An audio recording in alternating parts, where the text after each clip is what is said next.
سورۃ آل عمران کی آیت نمبر 134۔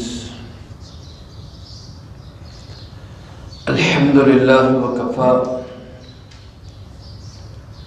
سلام علی عبادہ الذین اصطفا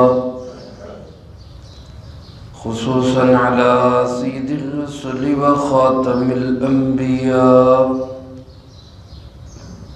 وعلى آلہ واصحابہ الاتقیاء اما بعد فاعوذ باللہ من الشیطان الرجیم بسم اللہ الرحمن الرحیم الذين ينفقون في السراء والضراء والكاظمين الغيظ والعافين عن الناس والله يحب المحسنين۔ الذين ينفقون، متقی وہ لوگ ہیں جو راہ خدا میں خرچ کرتے ہیں، فی السراء والضراء، خوشحالی میں بھی اور تنگ دستی میں بھی، والکاظمین الغیظ، اور غصے کو پی جانے والے ہیں، والعافین عن الناس، اور لوگوں کو معاف کر دینے والے ہیں، واللہ یحب المحسنین، اور اللہ رب العالمین نیکی کرنے والوں سے بہت محبت رکھتے ہیں۔ اس سے پہلی آیات مبارکہ میں اللہ رب العالمین نے ایمان والوں کو مخاطب کر کے یہ فرمایا کہ اس آگ سے بچو جو آگ اللہ نے تیار ہی کافروں کے لیے کی ہے، اور اس کے ساتھ یہ حکم دیا کہ اس جنت کی طرف دوڑو اور جلدی کرو جو جنت آسمان و زمین کے برابر اپنی چوڑائی اور اپنا فرنٹ رکھتی ہے۔ اللہ کا وہ مہمان خانہ، اس کے لیے جلدی کرو جس کو اللہ نے تیار ہی متقیوں کے لیے کیا ہے، پرہیزگاروں کے لیے اس کو تیار کیا ہے۔ میرے محترم دوستو، متقین کی صفات میں سے اللہ رب العالمین نے چند ایک صفات یہاں بیان فرمائی ہے۔ ان میں دو قسم کے اعمال ہیں، ایک وہ ہیں جن کا تعلق حقوق اللہ کے ساتھ ہے، اللہ کے حقوق، اور ایک وہ ہیں جن کا تعلق حقوق العباد کے ساتھ ہے، بندوں کے حقوق۔ چاہیے تو یہ تھا کہ اللہ کے حقوق کا پہلے ذکر کیا جاتا اور بندوں کے حقوق کا بعد میں ذکر کیا جاتا، لیکن اللہ رب العالمین نے پہلے ان اعمال کا ذکر کیا ہے جن کا تعلق بندوں کے حقوق کے ساتھ ہے۔ آج کی جو آیت مبارکہ پڑھی گئی اور جس کا ترجمہ آپ حضرات نے سنا، اس میں وہ اعمال بیان کیے گئے ہیں جن کا تعلق حقوق العباد کے ساتھ ہے۔ علماء نے اس کی وجہ یہ لکھی ہے کہ جو اللہ کا حق ہے، ایک تو اللہ رب العالمین اس کے محتاج نہیں ہے، ہم اللہ کے حقوق ادا کریں نہ کریں اللہ کو اس کی کوئی ضرورت نہیں ہے، نہ ہی اللہ کو اس سے کوئی فرق پڑتا ہے، ادا کر بھی دے تب بھی کوئی فرق نہیں اللہ کو پڑتا، ادا نہ کریں تب بھی کوئی فرق نہیں پڑتا، وہ ہماری ضرورت ہے۔ ہم ادا کریں گے تو اللہ ہم سے راضی ہوگا، ہمیں اس کا بدلہ اچھا ملے گا، نہیں ادا کریں گے تو نقصان ہمارا ہوگا۔ لیکن جو بندوں کے حقوق ہیں، بندے اس کے محتاج بھی ہیں۔ ہر بندہ جس کا دوسرے کے ساتھ حق متعلق ہے وہ اس کا محتاج ہوتا ہے، اور پھر اس کا حق ادا کرنے سے اس بندے کا فائدہ بھی ہوتا ہے، اور اس کا حق پامال کرنے سے اس بندے کا نقصان ہوتا ہے، اور اس سے معاشرے کے اندر صلاح یا بگاڑ پیدا ہوگا۔ اگر حقوق ادا ہوں گے تو معاشرے میں صلاح پھیلے گی، معاشرے میں امن پھیلے گا، آشتی ہوگی، سکون ہوگا۔ اور اگر بندوں کے حقوق ادا نہیں ہوں گے تو معاشرے میں بگاڑ، لڑائی جھگڑا اور فساد پیدا ہوگا۔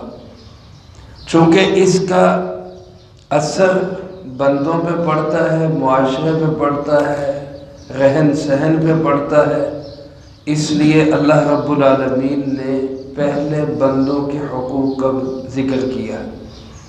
اور اللہ پاک تو بڑے کریم الکرماء ہے اور بڑے اللہ رب العالمین رحیم الرحماء ہے، معاف کر دینے والے ہیں۔ اللہ کا کوئی حق رہ بھی جائے گا، بندہ ذرا سی توبہ کرے گا، اللہ بخشش کا دریا بہا دے گا اور اس بندے کو اسی وقت معاف کر دے گا۔ لیکن بندے کا حق اگر کوئی رہ جائے تو بندے معاف کرنے کے لیے تیار نہیں ہوتے۔ بندوں کے اندر یہ صفت نہیں کہ وہ ذرا سی معافی مانگنے پہ معاف کر دیں، وہ بعض اوقات اس کو ضد بنا لیتے، انا بنا لیتے۔ اس لیے اللہ پاک نے پہلے ان اعمال کا ذکر کیا جن کا تعلق بندوں کے حقوق کے ساتھ ہے۔ اللہ پاک فرماتے ہیں الذین ينفقون، متقی وہ لوگ ہیں جو خرچ کرتے ہیں تنگ دستی میں بھی، خوشحالی میں بھی۔ سرا کہتے ہیں اچھے حالات میں، خوشی کے حالات میں، خوشحالی میں، جب مال و دولت کی فراوانی ہو۔ اور ذرا کہتے ہیں تنگ دستی کے حالات میں۔ یہاں میرے عزیز دوستو پہلی بات تو یہ کہ اسی رکوع کا آغاز اس آیت سے کیا گیا کہ سود چھوڑ دو، سود استعمال نہ کرو، سود نہ کھاؤ، سودی کاروبار لین دین نہ کرو، کیونکہ سود کے اندر انسانی طبیعت کا لالچ نظر آتا ہے۔ اور سود کے مقابلے میں دوسری چیز ہے راہ خدا میں خرچ کرنا، اس میں انسانی طبیعت کا احساس نظر آتا ہے کہ یہ دوسروں کا خیال کرتا ہے، اس پہ خرچ کرتا ہے۔ یہاں اللہ پاک نے خرچ کرنے کی کسی مقدار کا ذکر نہیں کیا، بلکہ اس کو کھلا رکھا ہے۔ جس شخص کے پاس جو ہے وہ اس میں سے جتنا خرچ کرتے۔ دیکھیں ایک بندہ 100 ہے اس کے پاس، وہ اس میں سے 10 روپے خرچ کرے۔ ایک کے پاس 1000 ہے، وہ اس میں سے 100 خرچ کرے۔ ایک کے پاس 10,000 ہے، وہ اس میں سے 1000 خرچ کرے۔ ایک کے پاس 1,00,000 ہے، وہ اس میں سے 10,000 خرچ کرے۔ تناسب میں اور نسبت میں کوئی فرق ہے؟ سب نے 10واں حصہ خرچ کیا۔ اللہ پاک نے اس لیے کوئی مقدار بیان نہیں کی، بس یہ اوپن رکھا، کھلا رکھا کہ جس کے پاس جو کچھ ہے، تنگ دست ہے، خوشحال ہے، اپنی اپنی ہمت کے مطابق وہ اس میں سے خرچ کرتے۔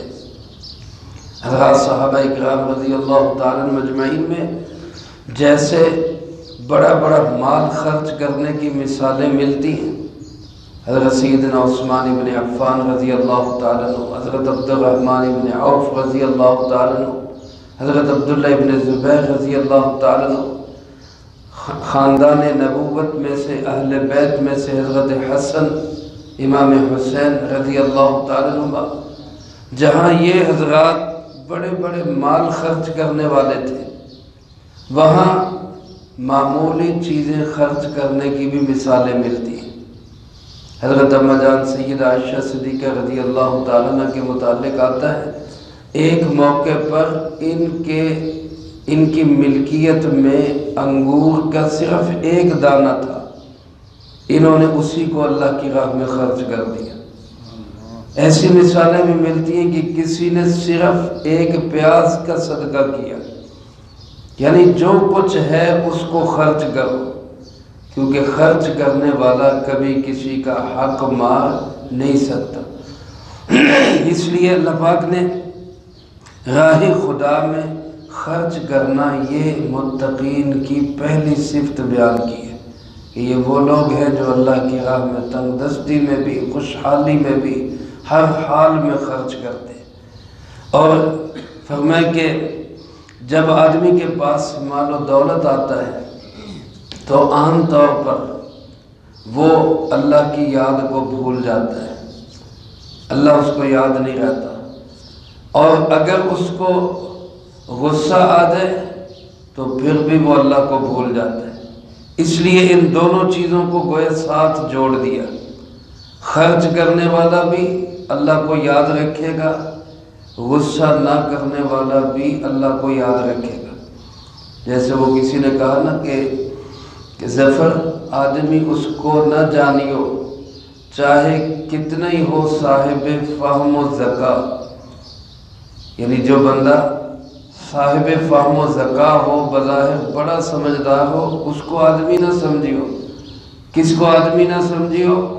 فرمایا جس کو عیش میں یاد خدا نہ رہے، جس کو تیش میں خوف خدا نہ رہے، جو عیش و عشرت میں اللہ کو بھول جائے اور غیظ اور تیش میں غضب میں اللہ اس کو یاد نہ رہے، اس کو آدمی نہ سمجھو، یہ بندہ نہیں ہے۔ کیونکہ بندے کا کام یہ ہے کہ عیش و عشرت میں بھی رب کو یاد رکھے اور غصے میں بھی اللہ کو سامنے رکھے۔ اس لیے اگلی صفت ان کی یہ بیان کی کہ والکاظمین الغیظ، متقی وہ لوگ ہیں جو غصے کو پی جانے والے، غصے کو دبا جانے والے۔ ایک حدیث مبارک کا مفہوم ہے کہ اصل پہلوان وہ ہے جو اپنے غصے میں خود پہ کنٹرول کر لے۔ پہلوان وہ نہیں کہ جو دوسرے کو بچھاڑ دے، بلکہ پہلوان وہ ہے جو غصے میں قابو پا لے خود پر۔ ایک صحابی رضی اللہ تعالیٰ عنہ آپ کی خدمت میں حاضر ہوئے اور پوچھا اللہ کے محبوب جی صلی اللہ علیہ وآلہ وسلم مجھے کوئی نصیحت فرما دیجیے۔ آپ نے فرمایا لا تغضب، غصہ نہ کیا کرو۔ انہوں نے پھر پوچھا کوئی اور، آپ نے فرمایا لا تغضب، غصہ نہ کیا کرو۔ انہوں نے پھر پوچھا کوئی اور نصیحت، فرمایا لا تغضب، غصہ نہ کیا کرو۔ کہ غصہ جو ہے یہ بہت بری چیز ہے۔ بعض اوقات انسان غصے میں وہ کام کر بیٹھتا ہے کہ پھر رہتی دنیا تک اس کا پچھتاوا ختم نہیں ہوتا۔ اللہ ہم سب کو اس غصے سے محفوظ رکھے۔ آپ نے اس سے بچنے کا راستہ کیا بتایا؟ کہ جب انسان کو غصہ آئے، اگر کھڑا ہے تو بیٹھ جائے، بیٹھا ہے تو لیٹ جائے، کیونکہ غصہ جو ہے یہ شیطان کی طرف سے ہوتا ہے، آگ کی سی شکل رکھتا ہے۔ اس لیے آپ نے دیکھا ہوگا جس کو غصہ آتا ہے وہ لیٹا ہو تو اٹھ کے بیٹھ جاتا ہے، بیٹھا ہو تو اٹھ کے کھڑا ہو جاتا ہے، کھڑا ہو تو مارنے کو دوڑتا ہے۔ اللہ کے محبوب صلی اللہ علیہ وسلم نے اس کا علاج اس کے الٹ بتایا کہ کھڑا ہے تو بیٹھ جائے، بیٹھا ہے تو لیٹ جائے تاکہ غصہ ختم ہو جائے۔ تو فرمایا کہ متقین کی صفت یہ ہے کہ وہ اپنے غصے کو پی جانے والے ہیں، اور صرف غصے کو پیتے نہیں بلکہ والعافین عن الناس، لوگوں کو معاف کر دیا کرتے ہیں، دل بھی صاف کر لیتے ہیں۔ بعض اوقات کسی بندے پہ غصہ آتا ہے تو صرف اتنا ہی نہیں کہ غصے کو کنٹرول کرنا ہے، قابو میں رکھنا ہے، بلکہ اگلا قدم یہ کہ دل سے بھی معاف کر دینا، دل میں بھی کوئی ملال نہیں رکھنا۔ اور اس سے اگلا قدم فرمایا واللہ یحب المحسنین، اللہ نیک لوگوں سے، نیکی کرنے والوں سے، احسان کرنے والوں سے اللہ بہت محبت رکھتے ہیں۔ جس پہ غصہ آئے پہلے تو غصے کو دبانا بڑا مشکل، پھر اس کو دل سے معاف کرنا بڑا مشکل، اور پھر اس پر احسان کرنا یہ اس سے بھی زیادہ مشکل کام ہے، لیکن اس سے اللہ کی محبت حاصل ہوتی ہے اور پتہ چلتا ہے کہ یہ بندہ تقوی والا ہے۔ ورنہ تو کوئی بھی بھیس بدل کر، متقین جیسا لباس پہن کر، متقین جیسے شکل و صورت بنا کر وہ کہہ سکتا ہے جی میں بھی متقی۔ تو اللہ پاک نے علامات بتا دی، پتہ کرنا ہو کہ کون متقی ہے کون نہیں، ان علامات سے دیکھو۔ خرچ کرتے یا نہیں کرتے، دوسرا یہ کہ ان کا غصے کی حالت میں کیا صورتحال ہوتی ہے، غصے کو کیسے کنٹرول کرتے ہیں۔ حضرت علی ابن حسین رضی اللہ تعالیٰ عنہ، حضرت حسین رضی اللہ تعالیٰ عنہ کے بیٹے، ان کا نام بھی علی تھا، جن کو آج ہم امام زین العابدین رحمۃ اللہ علیہ کے نام سے جانتے ہیں، خاندان نبوت کے چشم و چراغ ہیں۔ حضرت علی کرم اللہ وجہ کے پوتے وضو کر رہے تھے، ان کی باندی ان کو وضو کرا رہی تھی۔ پہلے زمانے میں غلام اور باندیاں ہوتے تھے جو جنگوں کی صورت میں قید کیے جاتے تھے۔ اسلام کا یہ خوبصورت چہرہ ہے کہ اسلام کی برکت سے آج دنیا سے شخصی غلامی ختم ہو چکی ہے، یہ اسلام کی برکت ہے۔ لیکن آج مغرب اور یورپ کی نحوست کیا ہے کہ ملکوں کے ملک غلام بنائے جا رہے ہیں، قوموں کی قومیں غلام بنائی جا رہی ہیں۔ اسلام نے تو ہر بندے کو آزادی دی تھی۔ تو یہ باندی حضرت امام زین العابدین رحمۃ اللہ علیہ کو وضو کرا رہی تھی، تو دوران وضو اس سے لوٹا گر گیا اور لوٹے کا پانی سارا ان کے کپڑوں کے اوپر۔ اب ایسی صورتحال میں اب اندازہ کریں غصے کا کیا عالم ہوگا۔ لیکن جب اس باندی نے دیکھا، وہ بڑی سمجھدار تھی، قرآن کا علم رکھنے والی تھی، اس نے جب دیکھا مجھ سے غلطی ہو گئی اور شاید مجھے اس کی سزا ملے گی، تو اس نے فوراً یہی جملہ آیت مبارکہ کا پڑھا، والکاظمین الغیظ، غصے کو پی جانے والے۔ حضرت امام زین العابدین رحمۃ اللہ علیہ نے فوراً فرمایا کظمت غیظی، میں نے اپنا غصہ دبا دیا۔ کیسے لوگ تھے قرآن پہ فوراً عمل کرنے والے۔ ہمارے جیسا ہوتا تو الٹا پکڑ کے مارتا، تو میں نے قرآن پڑھ کے سنا دی۔ لیکن وہ کیسے قرآن پہ عمل کرنے والے تھے، فوراً کہا قسمت غیظی، میں نے اپنا غصہ دبا لیا۔ اس نے ساتھ ہی اگلا جملہ پڑھ دیا والعافین عن الناس، لوگوں کو معاف کرنے والے۔ حضرت امام زین العابدین رحمۃ اللہ علیہ نے فوراً فرمایا میں نے تجھے معاف بھی کر دیا، غصہ بھی پی لیا، میں نے معاف بھی کر دیا۔ اب اس نے اس سے اگلا جملہ پڑھ دیا واللہ یحب المحسنین، اللہ نیکی کرنے والوں سے محبت رکھتے ہیں۔ امام زین العابدین رحمۃ اللہ علیہ نے فرمایا جاؤ میں نے تمہیں اللہ کے لیے آزاد کر دیا، یعنی نیکی بھی ساتھ ہی کر دی۔ یہ لوگ تھے قرآن پہ فوراً عمل کرنے والے، اللہ ہمیں بھی نصیب فرمائے۔ حضرت امام اعظم ابو حنیفہ رحمۃ اللہ علیہ کے متعلق آتا ہے، بڑے بازار میں ایک شخص نے حضرت امام صاحب کو گالیاں دی، برا بھلا کہا، سخت الفاظ میں ان کے ساتھ گفتگو کی۔ حضرت امام صاحب گھر گئے اور گھر جا کر اپنے گھر سے ایک ٹرے کے اندر کچھ اس کے لیے ہدیہ تحفہ رکھا، کچھ اس کے لیے سکے رکھے، شرفیاں رکھی اور کپڑے سے ڈھک کے لا کے اس کو پیش کی۔ اس شخص نے کہا حضرت یہ کیا؟ فرمایا تم نے مجھے اتنا کچھ کہہ کر اپنی نیکیاں مجھے دی ہیں، تو میرا بھی تو حق بنتا ہے کہ کچھ نہ کچھ تمہیں بھی میں دے۔ اب وہ ایسا شرمندہ ہوا، معافی بھی مانگی، حضرت کی شاگردی بھی اختیار کی اور پھر حضرت کے شاگردوں میں ہی وہ شامل رہے آخر تک۔ یہ لوگ تھے غصے کو بھی کنٹرول کرنے والے اور لوگوں کے ساتھ درگزر کا معاملہ کرنے والے۔ آج بھی میرے عزیز دوستو ہم اپنے علماء کو دیکھیں، ان میں ہمیں یہی چیز نظر آتی، لوگ ان کے متعلق کیا کچھ نہیں کہتے، لیکن جب ان کے پاس جاتے ہیں وہ کھلے بازوؤں کے ساتھ سینے سے لگاتے ہیں کہ چلو بھائی کوئی بات نہیں۔ اللہ ہمیں بھی یہ صفت نصیب فرمائے، اپنے غصے کو پی جانے والی، لوگوں کو معاف کر دینے والی اور بلکہ لوگوں پہ احسان کر دینے والی۔ اللہ ہم سب کو یہ صفات متقین نصیب فرمائے۔ یہاں تک وہ صفات تھی جن کا تعلق بندوں کے حقوق کے ساتھ ہے۔ اگلی آیات میں وہ صفات آ گئی جن کا تعلق حقوق اللہ کے ساتھ ہے، اس کا تذکرہ انشاءاللہ اگلی فرصت میں ہوگا۔ اللہ پاک سے دعا ہے اللہ مجھے آپ کو سب کو قرآن و سنت کی صحیح سمجھ نصیب فرمائے، جو کہا سنا اس کو زندگی میں لا کے دوسروں تک پہنچانے کی توفیق عطا فرما۔ اللہم انت السلام و منک السلام